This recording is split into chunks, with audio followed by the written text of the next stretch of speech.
Hello साथियों, कैसे आप लोग। आशा करते हैं आप लोग अच्छे होंगे। जैसा कि हम लोग वर्णमाला टॉपिक को कंप्लीट कर चुके हैं, आज हम एक दूसरा टॉपिक लेकर के आए हैं जो कि है संधि। और संधि एग्ज़ाम की दृष्टि से बहुत ही महत्वपूर्ण टॉपिक है।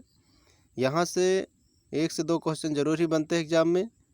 तो आज हम लोग संधि के बारे में जानेंगे कि संधि किसे कहते हैं, संधि कितने प्रकार की होती है और संधि विच्छेद कैसे किया जाता है। तो चलिए देखते हैं कि संधि। तो संधि का अर्थ होता है मेल या जोड़। संधि का अर्थ क्या होता है? मेल या जोड़। इसकी परिभाषा क्या होती है? दो वर्णों के मेल को संधि कहते हैं। आप ऐसा भी कह सकते हैं कि दो वर्णों के मेल को संधि कहते हैं, अथवा आप कह सकते हैं कि दो वर्णों के संयोग से किसी शब्द के निर्माण में जो विकार या परिवर्तन होता है उसे संधि कहते हैं।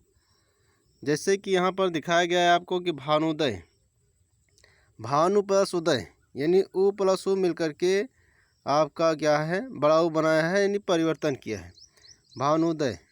तो ये आपका संधि हो गया। अब संधि पूछा जाए कि संधि कौन सी भाषा का शब्द है, तो संधि संस्कृत भाषा का शब्द है। संधि का विलोम क्या होता है, तो संधि का विलोम विग्रह होता है।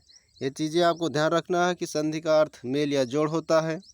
संधि संस्कृत भाषा का शब्द है। संधि का अगर विलोम पूछा जाए तो विग्रह होता है।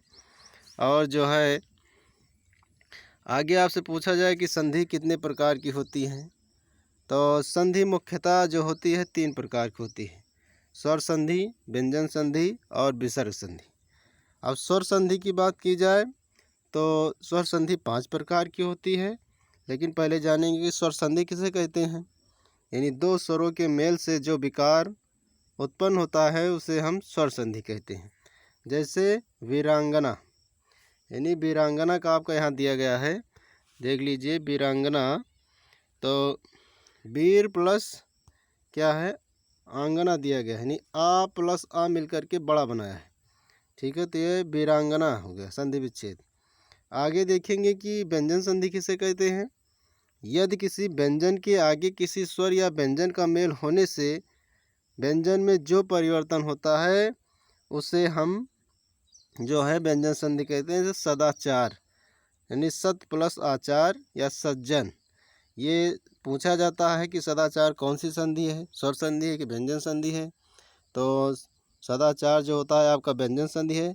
सज्जन कौन सी संधि है, स्वर है, व्यंजन है कि विसर्ग है, तो सज्जन आपका व्यंजन संधि है। जैसा कि यहाँ पर संधि विच्छेद करके आपको स्क्रीन पे दिखाया गया है, इसलिए हम लिख नहीं रहे हैं।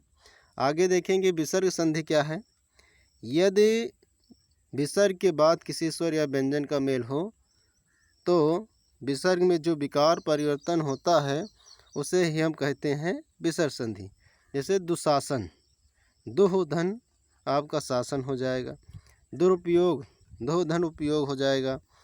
तो अब आगे बात करेंगे स्वर संधि। जैसा कि बताया गया कि 5 प्रकार का होता है। ठीक है, तो संधि के आपके मैंने बताया संधि के 3 भेद होते हैं, स्वर संधि के 5 भेद होते हैं। और स्वर संधि के 5 भेद कौन कौन से हैं? दीर्घ स्वर संधि, गुण स्वर संधि, वृद्धि स्वर संधि, यण स्वर संधि और अयाद स्वर संधि।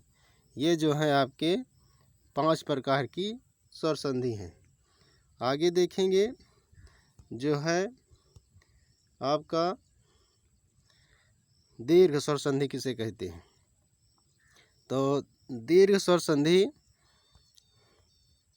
देख लीजिए आप, दीर्घ स्वर संधि, इसमें 2 स्वर आपस में मिल करके दीर्घ, दीर्घ का मतलब जैसा कि बड़ा होता है, दीर्घ का मतलब क्या होता है, बड़ा। यानी छोटा छोटा मिल करके जब बड़ा आ बनाए, या छोटी छोटी मिलके जब बड़ी ई बनाए, या छोटा ऊ मिलके जब बड़ा ऊ बनाए, तो वहाँ पे दीर्घ संधि हो जाएगा। जैसे टिरिक दिया गया है, शब्द के दूसरे या तीसरे वर्ण पर बड़ा आ, बड़ी, बड़ा ऊ का बोध हो तो वहाँ पर दीर्घ स्वर संधि होती है। जैसा कि यहाँ पे दिखाया गया है, आ प्लस आ बड़ा, या छोटा बड़ा मिलकर के भी बड़ा बनाता है, या बड़ा छोटा मिलकर के बड़ा भी बनाएगा। छोटा मिले चाहे बड़ा मिले, या बड़ा बड़ा मिले, तब भी आपका बड़ा आ ही बनेगा। जैसा कि यहाँ पे दिखाया गया है। उसी प्रकार से छोटी ई में भी है, ई प्लस ई मिल करके बनाएगा। चाहे बड़ी ई छोटी ई मिले तब भी बड़ी ई बनेगा, छोटी बड़ी मिलेगी या बड़ी बड़ी मिले तब भी आपका क्या है, बड़ी ई ही बनेगा। उसी प्रकार से इसमें भी है, जैसा कि आपको दिखाया गया है। री में केवल आपका अपवाद है, री और प्लस री अगर मिलेगा तो केवल री ही बनेगा। लेकिन आ उ आपका मिलेगा, आ उ ई मिलेगा तो उसमें परिवर्तन होगा।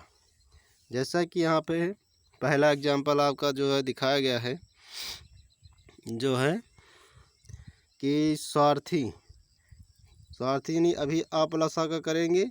इसी तरीके से हम ई प्लस ई का कर लेंगे, उ प्लस उ का कर लेंगे। कई एग्जाम्पलों को समझ लेंगे जिससे कि कोई कमी न रहे। तो पहला जैसे स्वार्थी का अगर संधि विच्छेद करना है तो स्व प्लस अर्थी हो जाएगा। राम अवतार का करना है तो राम प्लस अवतार हो जाएगा। पीताम्बर का संधि विच्छेद करें तो पीत प्लस अंबर हो जाएगा। या परमाणु का संधि विच्छेद करें तो परम धन अणु हो जाएगा। दीपावली का अगर संधि विच्छेद करें दीप प्लस अवली हो जाएगा। कल्पांत तो कल्प प्लस अंत होता है।